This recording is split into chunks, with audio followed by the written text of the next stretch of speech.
In this video, I want to talk with you about making the most out of lost hours. Now, I think we all know that time where we just want to get things done, but we have to, for example, drive to work and that takes like an hour or something like that.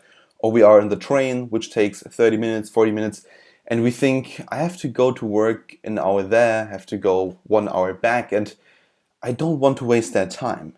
I want to do something with that time. And that is exactly what I want to talk with you about right now here in this video. Now, I think we all have that feeling. We all have that feeling that we are losing hours every single day. And I want you to do something about that. And I want to give you some hacks right here. So the first thing that we want to think about is there any way you can fix that? That you have to take, let's say, an hour of driving a car somewhere? Can you, for example, ride with someone else? And then perhaps you have time to be on your laptop or to just simply, read a book or something like that so that you can use that time properly.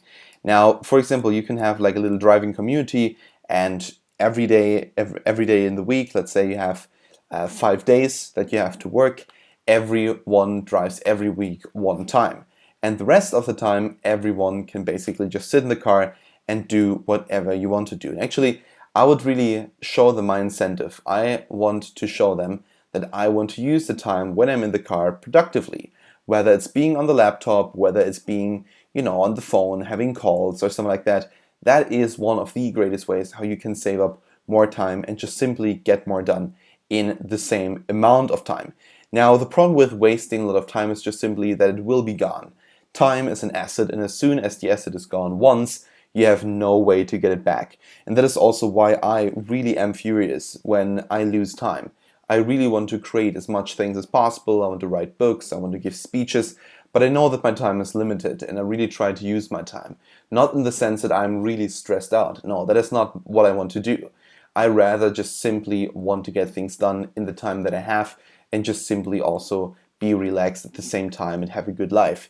So just simply getting things done and not having a good life, that doesn't cancel each other out.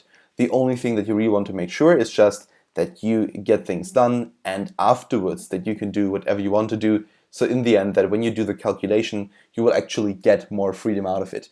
And that is the kind of freedom that I'm also kind of pursuing, because in the last couple of years, I've only been going to school and I'm currently 19 years old, as many of you know. And I think the best way to really start my life is to be financially independent. And that's why I'm creating so many courses. That's why I'm building businesses.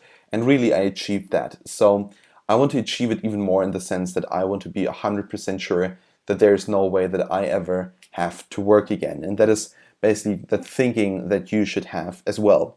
Now, anyway, so is there any way how you can fix that kind of problem? For example, what you can do is you can sit with your laptop on your lap, for example, in the train or in the car, and just simply work things out.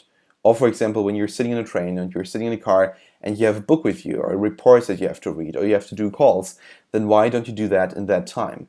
That is basically what you should be doing in order to become more productive, in order to save time and just simply get the things done that you want to get done. Now, there's one last question. Is there any way you could spend that time more effectively? That is basically what we are talking about right now. For example, what you could do is also building friendships. So building friendships is actually not a waste of time, of course. It is enriching your life. And that is again why I'm saying you need to have something that adds value to your life. If it adds value to your life, it is a good thing. If it doesn't add any value to your life, it is not a good thing. So productivity is being measured by the value that you get out of the actions that you do and out of the basically production of things. So in the end, again, productivity means production. You want to have an output. And that output could, for example, be friendships, could be money, could be influence, could be fame, could be so many things in the world. The only thing that you want to make sure is that there is an output, that at the end you get something out of it. So there's also one term I would like to introduce to you, and that is the ROI, the return on investment. So you do an investment, for example, you hustle for 3 years, and your return is basically that you'll receive financial freedom. Actually, I think that is very much possible to say, I will work for 3 hours, for 3 years, I'm really gonna hustle, And in these 3 years, I'm going to achieve financial freedom. For example, for everyone out there, I could basically teach you how you can achieve that in one single year. So what you have to think about is, what kind of goal do I have? And the spare time that I have, the time that I normally don't use, the lost time, how can I use that more productively in order to challenge my goals, in order to really get there at some point in my life?